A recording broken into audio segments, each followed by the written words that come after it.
जय श्री राम। अयोध्या कांड अध्याय 2। सीता जी कहने लगी, मैं अपने कृपा निधान सुजान शिरोमणि प्राणनाथ के साथ वन में रह आऊंगी। मार्ग में आपके साथ चलते हुए सचमुच घर से भी करोड़ों गुना सुख पाऊंगी। जब आप थक जाएंगे तो मैं आपके चरण कमल दबाऊंगी और श्रम मालूम होने पर हवा करूंगी तथा अपने नेत्र रूप चकोरों को आपके मुख चंद्र छवि आदरपूर्वक पान कराऊंगी। और हे नाथ, यदि आप हठपूर्वक मुझे यहीं छोड़ जाएंगे तो मैं लाचार होकर अपने प्राणों को ही आपके साथ भेज दूंगी, क्योंकि आपके चले जाने पर फिर प्रभु के बिना जीवित रहकर मैं अपना मुख कैसे दिखाऊंगी। कहिए भला, आपके बिना इस घर में मेरा क्या काम है। जब प्रियतम ने राज्य त्याग दिया तब मेरे लिए वन ही करोड़ों स्वर्गलोकों के समान है। मुझे वलकल ही अति मनोहर और निर्मल दुकुल होगा और कंदमूल फल ही अमृतमय अन्न होगा। आहा, मेरे नेत्र छन छन प्रभु के चरण कमलों का दर्शन करेंगे। इससे अधिक और क्या सुख सामग्री होगी। हाय, मैं तो भोग की लालसा से राजभवन में रहूं और पतिदेव वन में मुनियों के ठाट से निवास करें। ऐसे विरह सूचक वचनों को सुनकर आज मेरा कठोर हृदय क्यों विदीर्ण नहीं हो जाता। हे प्राणनाथ, आज आपने ऐसे कठोर वचन किस कारण से कहे। हे रमन, आप मृदुचित और परम कृपालु हैं। आप सबके मन की गति जानते हैं। हे प्राणनाथ, हे सुंदर, हे सुजान शिरोमणि, हे दीनबंधु, हे जगत का दुख दूर करने वाले, आपके चरण कमलों को त्याग कर मैं घर में रहकर क्या करूँगी। भगवान राम बोले, प्रिय, मैंने तो तुमसे सच्चे मन से कहा है, तुम इस प्रकार और तरह क्यों समझती हो। वन में सचमुच ही बहुत क्लेश है। यदि तुम चलना ही चाहती हो तो चलो, वन के लिए तैयार हो जाओ। यह सुनकर सीता जी के चित्त को सहारा मिल गया।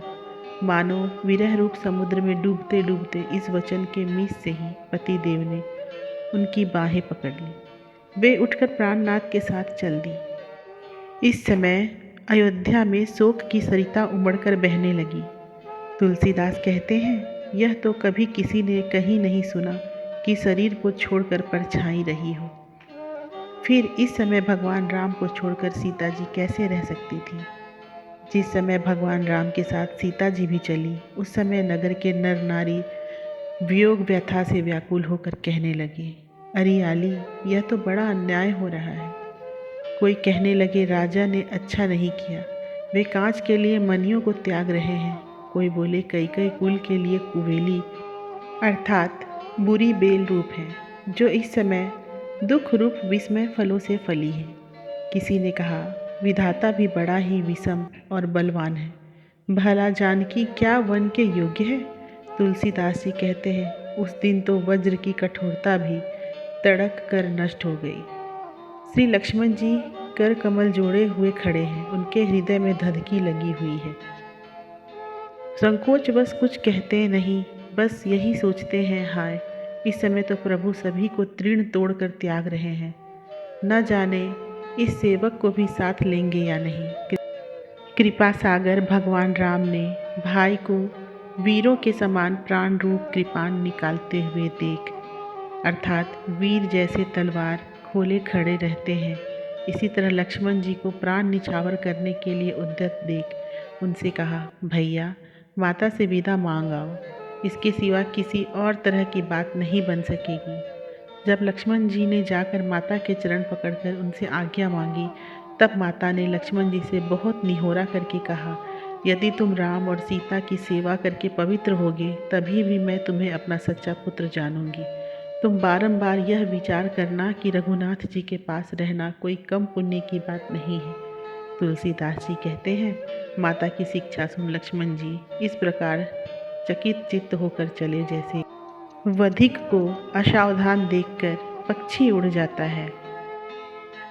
भगवान को वन की ओर जाते सुन महाराज दशरथ कहने लगे, हे राम लक्ष्मण, मुझे अपना मुख चंद्र देख लेने दो।